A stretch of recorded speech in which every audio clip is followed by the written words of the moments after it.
Well, I've got a little tournament of sorts going with my books. I mean, it is competitive. I'm telling you, these two books, like I did not know which one I was debating. Yes. This is not going to be easy. And we're only halfway through the year.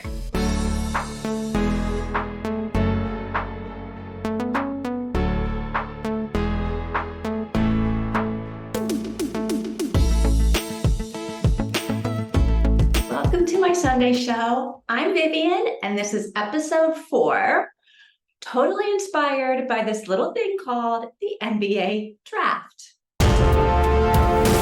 Okay, also inspired by all the freaking emails in my inbox talking about mid-year goal reviewing. I get it. It's July now, 6 months of 2023 behind us. Time to check in and ask the hard questions. Number 1, where are we on the 2023 book bracket? Do we have any Figgy Award contenders from the first 6 months of books? How am I doing on my MBR? Oh, Lord. Oh, boy.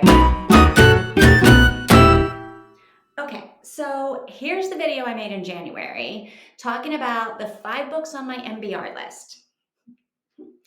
So, how am I doing? Have all of these books been read? Have any of them been read? You ready for this? The books from my MBR that I have read are...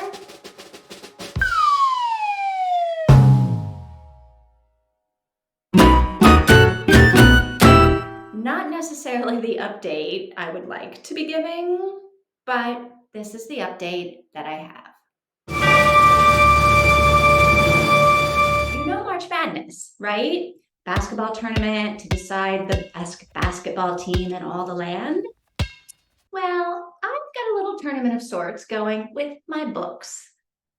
I put them all in this bracket, like March Madness, and then they all go head to head at the end of the year. They're fighting it out for 2023 Book of the Year. I mean, it is competitive and more stressful than you think, but also like really, really fun. Yes, if you want one of these book brackets, I'll drop the link in the description where just give me your email address and I'll email you a PDF that you can download and start using, right? Not too late for a book bracket, but we're mid-year and we are talking Book of the Year for 2023. And so far, here are my contenders. For January, Two Nights in Lisbon by Chris Pavone. February's book, All the Light We Cannot See by Anthony Doerr. March, All the Ugly and Wonderful Things by Bryn Greenwood. April, Snap Out of It by Maddie Dawson. May, all right, so May, none of the books I read in May were like, I was madly in love with, which was a good thing because I was able to slip in The Invisible Life of Addie LaRue by V.E. Schwab, which I had read in March, along with All the Ugly and Wonderful Things. And I'm telling you, these two books, like I did not know which one. I was debating what to put for book of the month for March. All the Ugly and Wonderful Things sort of won that battle, but I was happy that May was sort of a wah-wah, and I was able to slide The Invisible Life of Addie LaRue up here into the book bracket in the May spot. Yes! So I'm super excited. Another interesting side note, if you look at this and you follow like the bracket down, The Invisible Life of Addie LaRue and All the Ugly and Wonderful Things, like they went head to head in March for the book of the month, but look, it is possible that they meet again, the final 3 for book of the year. And we'll see what happens. Okay, I cannot even talk front runners at this point. But I will say that the book I keep asking people to read so we can talk about it and process all of the feelings that I'm feeling about it, is All the Ugly and Wonderful Things. So maybe that makes it a front runner for book of the year. I don't know. The beauty of the book bracket is, much like March Madness, any book can win on any given day. So we'll see what happens on decision day at the end of December. Let's talk nonfiction. All right, here are my contenders for the nonfiction book of the year. All right, from January, Atomic Habits by James Clear. February, How the Word is Passed by Clint Smith. March, These Precious Days by Ann Patchett. April, People Love Dead Jews by Dana Horn. May, Building a Story Brand by Donald Miller. And June goes to In Love by Amy Bloom. And I really can't talk frontrunners because these are all such different books and they were all so meaningful to me in just completely different ways. So I can't tell you. I can't tell you who's the front runner. I don't know. I will say that I have definitely upped my nonfiction game this year. I will also say that I am heading into my summer of celebrity memoirs next month. So I'm anticipating plenty of nonfiction drama, especially when it comes to deciding what books go in here for July and August.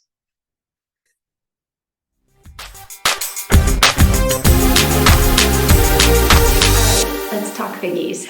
The Figgy Awards. It's kind of like an MVP, but it's more like an Oscar. So the categories that I'm tracking this year are Best Main Character, Best Supporting Character, Best Meet Cute, Funniest Scene, and Best Poem. As you can see, oh my God, we are only 6 months in and I'm running out of space in several categories, which means decisions are going to have to be made about who is actually going to get nominated. But these are decisions we are not making today. Also, can we talk about Snap Out of It here for a second? This book has potential to sweep every category, including Best Poem. I mean, if it sweeps every category, does that mean it's sort of automatically book of the year? Well, certainly, I feel like it makes it a front runner. I don't know. We will see. By the way, this would be an awesome thing to do with your book club. I mean, it's hard when you're making the decisions all by yourself, but with your book club, you guys could all vote on it and debate about it and agree on it, and then like toast the winners with champagne. And you could do this as your December book club, right? Since, look, let's face it, you're not having book club in December because nobody has time to read a book with all of the holidays and all of the events and all of the parties. And so, like, instead of just canceling book club that month, like have a party and choose your best of from all the books you read that year. All right, I don't know if we have time to dive into all of these nominees. Oh my God, that would be like a whole other video. And like some of these books have multiple nominees in the same category. So yeah, I'm really running out of space and I'm really gonna have to, maybe I should make some decisions about this now. I don't know. Like, look at this. Let's go to the Best Supporting Character tab. Like, look at this.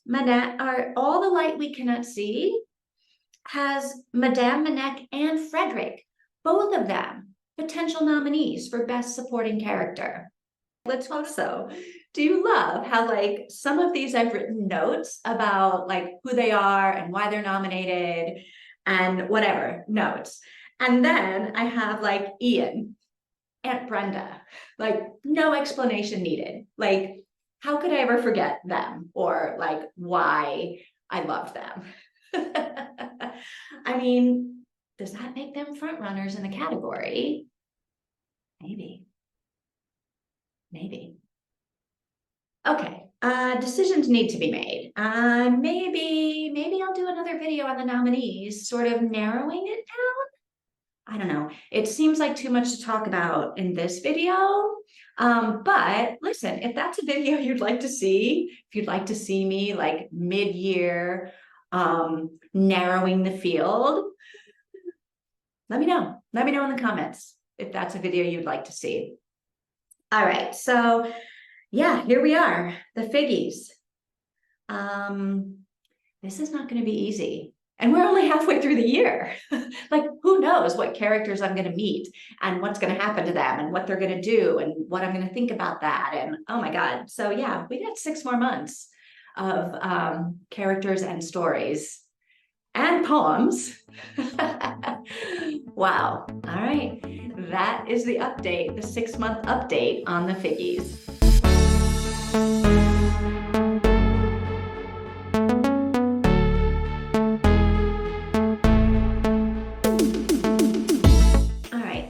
With you, diving into your own personal Figgy Award situation halfway through the year is going to be hard, right? You've already met a lot of characters, a lot of things have already happened to them, and I think it would be really hard for you to go back and pick out the best ones, right? So June is maybe not the greatest time to dive into a Figgy Award situation. But it's not impossible. Like, if you want to do it, do it. It is so much fun. Also, 100%, it is not too late to start your own book bracket for 2023. Not too late. And if you don't want to make your own bracket, you want to just download one and start plopping your book covers into it and using it, I'm happy to share mine. Right? So all you got to do is hit this link, go to this link, give me the best email address for you, and I will email you the link to download your very own book bracket.